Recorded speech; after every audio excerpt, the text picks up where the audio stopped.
Ragnarok Online video in 2026. I know it's fucking insane. Anyway, we're talking today, or rather, I'm talking, you're listening, about the second job classes in Ragnarok Zero, and I'm going to do a tier list, like a ranking between solo play and like party play. Well, not between, but like summed up together how well each one of these classes performs if you want to be a solo player and what does it really bring to the table, and if you want to play with your party, which will be pretty much required because Ragnarok Zero comes with a lot of instanced content, and it's actually really good content, by the way, and you will want to be doing that in the very first phases of the game for sure.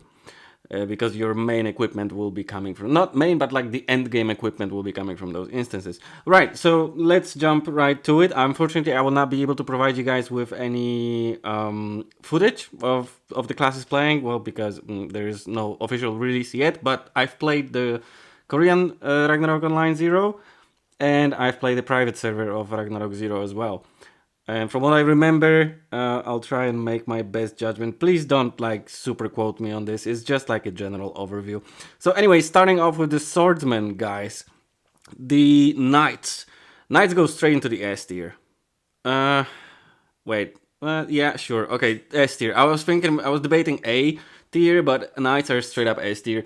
I mean, the major reason for it is Bowling Bash is insane in Ragnarok Zero. They have removed the clunky lines that made it difficult to use in Classic. They made it an actual AoE around yourself or around the target, and it actually does a lot of damage right now. It deals more damage the more monsters it hits. So if it hits like four more monsters at the same time, you do like 10,000 damage just with using a two-handed sword and just having some strength into it. You can also build like an attack speed build and of course all of that, but I wouldn't. I mean, you get such a good farming character, it's crazy. With massive HP pool and charge attack being really good as well nowadays to like gap close and all of that, it's just a no-brainer. S tier right there, I think. Next, Crusader. For Crusaders, a lot has changed, honestly. And when it comes to classic Crusaders, your damage is a lot higher on like shield skills, on the shield bash and shield boomerang and all of that. It's a lot higher. The Grand Cross has changed a bit. I don't exactly remember how, but I believe it does a lot less damage to you. But otherwise, it's not too crazy. Like your party play, like leveling parties and instance parties, you might want to bring a Devo, but of course, just one DPS wise, you're gonna be out DPS by your hunters, your wizards, and whatnot. Maybe your knights too, but then again, for instances, knights are not the best.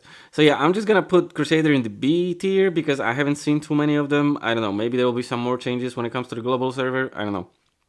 Next up, rogues. My favorite class, straight up, my favorite class, and I think rogue goes straight up into the A tier, right here, because of the change to backstab and to raid. Right, so you get backstab, which actually works nowadays. You can just target a monster and your character jumps behind it and stabs it twice if you're using a dagger for like 5-7k damage when you're just using mangoes or something, and it's actually really good. And with the changes to gear in Ragnarok Zero, which you have those additional affixes of like additional SP recovery, more damage to certain types of monster, blah blah blah blah blah, you can just make a character that just one-shots sleepers for days and you never run out of SP. I made a bow rogue because it's insane in Zero. It's so fun. Raid actually, whenever you use raid or sightless mind out of hiding, so it gives you like a 15 or 25% damage boost on the monsters that got hit. So you use raid twice and it's like 20,000 damage. It's insane. I used to farm Niflheim solo with my rogue. It was very good for like Zenny farming. Group content was also cool with the rogue because I was bow. I don't know how well you would do if you're a dagger, but yeah, A tier for sure. Assassins. Now, Assassins is probably the one that I'm gonna go with C tier. Because they don't get too many buffs, and compared to the other classes, they don't get too many things changed about them, and until you get to like Assassin Crosses, they're not very useful. They're not very good. So Sonic Blow is nice, but it's single target and it doesn't lock you in place anymore. So like you guys remember from Ragnarok Online back in the day, you cast Sonic Blow, you had to wait until the animation is over. Now it's not like that anymore. You just cast Sonic Blow, you can move right away. But that's about it. The damage is increased a bit, but not enough to compete with like rogues and knights. Yeah, it's just a C tier. Now the high priest. Well, of course, high priest is gonna go into S tier. Like you can't have a party without a good priest, rather not a high priest, because we're not talking about trans classes. We're just talking about regular classes. So just a regular priest, fantastic. Priest's major change for me was Magnus Exorcismus working on every monster, and that's really it. Like I made a Magnus priest that would farm Niflheim solo and just make a fuck ton of Zenny. And at the beginning, you can get like some desert equipment from the Desert Fever map in Morrock, like very early levels, like level 60, 50. Get yourself some SP region boots or something like this. Get Magnificat on yourself and just go heal bump monsters in Payon Dungeon for forever. You just never run out of SP and whatnot. Fantastic, of course. Next up, monks. Well, monks are good. I think I'm gonna place monk at B, but maybe before like the top of the B tier, because you want to have a monk as a tank in your instances, especially at the beginning, right? Especially at the beginning of the server, you will want to have a monk. But other than that, a monk doesn't really have that many changes that would make it compete with the other classes. Still non-existent AoE. You get improved finger offensive, which doesn't use all of your spheres nowadays. So you cast 5 spheres, you can cast 5 finger offensives. But that's about it. Occult Impact is good, of course it's good. Finger offensive damage is buffed as well. Asura Strike is okay, but I mean it's a Ragnarok 0, you don't really need to Asura MVPs, because MVP cards are not that crazy, to be honest. The only one that I would go for is probably Taoganka or something. I don't know. Maybe GTB. But that's about it, really. Monks are good, but yeah, you want a monk. It's hard to get a monk in a party. It's hard to get a spot because you really only want one, even if. Like, it's between like a tank Crusader maybe and a monk. If you're like making a leveling party with, XP songs and all that. You're not gonna get 2 monks.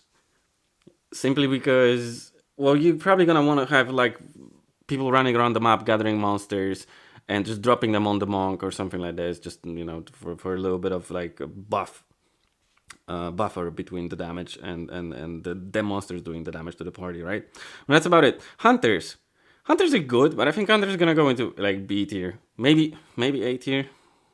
Hunters are always good, but I feel like Hunters, and people have a massively overinflated opinion on snipers and hunters, because everybody played on private servers with auto loot. There is no auto loot on the official servers, and hunters, that's what really gave them the edge. So you just fly wing, you kill something, and the stuff immediately goes into inventory, and you just repeat, right?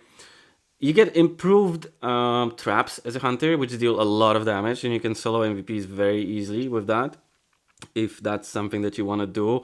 Although once again, the best gear doesn't come from MVPs in this game. Cards are very rarely found. It's 0.01% chance. But for solo leveling, they're good. Of course, the damage is always good. The SP management is gonna be a lot better with the improved gear and additional affixes with Ragnarok 0 at the beginning, especially from the Desert Fever map. So yeah, you're gonna have a good time, but you're not gonna be super crazy. No, it's gonna stay at B tier. Alright, performers. Both of them, Bard and Dancer. Performers A tier for sure. I mean, you don't want to have a party without performers. Like, you have your XP song, that's number 1. You want to have a Gypsy, or rather a Dancer and a Bard, right? And Poem of Bragi and all that. Plus, your actual damage abilities using, what's it called? The arrow sling, where you use your instrument but still sling an arrow. It actually does damage now. It does like 5k damage, let's say, right? When you're just using basic equipment. And that's actually viable. For party play, they're obviously amazing. And if you want to play a performer, I would make a dancer, because there's going to be statistically less dancers than bards. So Mr. Kim requires both of them. Yeah, figure it out, right? Wizards. Wizards are... I don't know. I'm struggling to put the wizard anywhere, really. Because they're not C tier. Definitely. Wizards are great. The damage is greatly improved on all of the AoEs and on every skill, all across the board. Not many mechanical changes, but still. And you will want a wizard in your party for instances. So maybe like top of B tier or A tier somewhere. I'm gonna place it in A tier because I love wizards.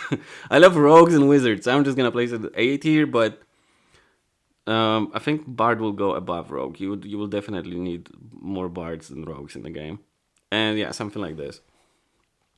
Wizards get just basically improved damage, and since this is a Ragnarok Zero situation, your dex is gonna be working different, and you will have fixed cast times. So don't even think about going like 100. What was it? 150 dex for instant cast, because it's not gonna happen. You're not gonna get it instant cast. But that's the downside. But the upside is you get a lot more damage from your Storm Gusts and Jupiter Thunders, and they're very, very, very, very, very useful for the early instances. Sages.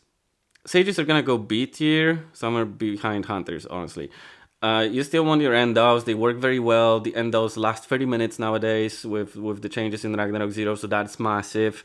But then again, you can craft weapons that, will kind of circumvent that whole thing with Endows, and you will not probably be running 2 clients because you will have to pay double subscription on the global server. So yeah. You will want Land Protector. That's something to consider. You will want Land Protector for the instance with the fish or Drake. I don't remember which one was it. I think with the fish. But that's about it. Just one of them. Alchemist. Alchemist straight up A tier. Like, Alchemist is fantastic. I'm like, no, this is not a... Why do I have double Alchemist here? Okay. Yeah, Alchemist straight up A tier but right behind Wizards. Because the skills got improved, and you still want a brewer on the server, right? You want to use slims. I mean, why not? Slims are fantastic. But the skills got improved in the sense that Acid Terror actually does a lot of damage. So you do have a reason to farm them, even as a regular alchemist. And your bombs stay on the ground and actually deal a lot of damage as well. So that is just fantastic. I love alchemists. I always like them. You have the advantage of having a card, so you don't have to go back to town so often. You can actually farm. It's pretty good, and it all scales off of your strength, so you don't need to go with like int. Yeah, so keep that in mind as well. So you can build a strength build and have acid terror and bombs actually do a lot of damage. And next up is Blacksmith. Blacksmith's gonna go D tier. I guess, unfortunate, but the only reason I would see for making a blacksmith is if you want to craft weapons, because the new weapons that are in Ragnarok Zero are very good. The class specific weapons, they increase your the main ability damage by 20% basically. So you have a sword, like a two-handed sword for knights that increases bowling bash by 20%. You have a dagger for rogues that increases backstab by a decent amount. Yeah, and you have spears that increase, like the spiral, not spiral spears, the brandish spear.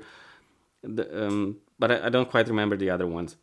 But yeah, these are really the only things that and they will really be only useful at the very first phases of the game. So if you want to make Zenny, and just to rack up a lot of Zenny for like later investments and like for later phases of the game, make a blacksmith, sure, and just like forge a bunch of weapons, and because everybody will be wanting them, like. Everybody will want a sword for the knight. There is no other option for the sword. Even if you drop the best random options on any other sword in the game, the crafted one will always be better. And by the way, the very, very strong what's it called? The affix is not really worth it at all. So you don't need to be a ranked blacksmith to do anything, because the very, very strong affix gives you mastery attack, and mastery attack is shit in renewal. I mean, it was always shit.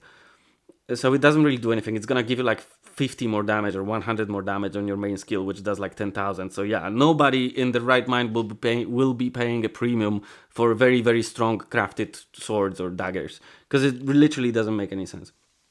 So you can just craft regular versions and sell them on the market. Granted, I can see quite a few people doing that, and these things will probably go down in price very quickly, because I mean, how many of them do you need?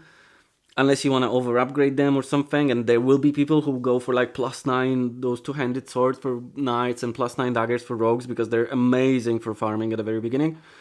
But yeah, otherwise you don't really get much. You don't get any offensive improvements, to be honest, or at least nothing worth mentioning. I mean, they still do a lot of damage, but with all the other classes being able to AoE stuff like crazy, and that includes, no, it doesn't include the Bard, but yeah, all of the other classes, that are in A tier and S tier are just gonna be able to just outperform you in solo, just farming just so much better. Even the priest, not gonna lie, even the priest is gonna outperform farming, in my opinion. A well-rounded priest player will know how to do that. Like I'm on the fence between making a rogue and a priest myself, because I love those classes and I've played them. I'll probably just end up on I'll probably end up on the rogue because it just opens up. It's faster. It opens up a lot of solo play. Priest is a little bit more clunky in solo play, but I don't need to go party play. Honestly, myself, I'm just thinking, but I don't know. I'm thinking out loud. We'll see how things turn out. But this is my my own ideas. Let me know what you think if you've played Ragnarok Zero before or not. And I don't think we're gonna get trans classes right away because that's gonna be a couple patches forward, and probably Gravity will want us to stay in the very first phase of the game for a while, just to kind of establish the economy, establish all the items in the game and all of that, so we don't rush things. So yeah.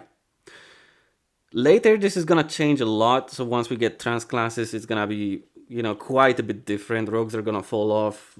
Assassins are gonna be amazing, of course, and all that. But that will come later, as we get the jobs. So yeah, let me know what you think in the comments. All of that. Subscribe for more Ragnarok videos. They will probably come eventually.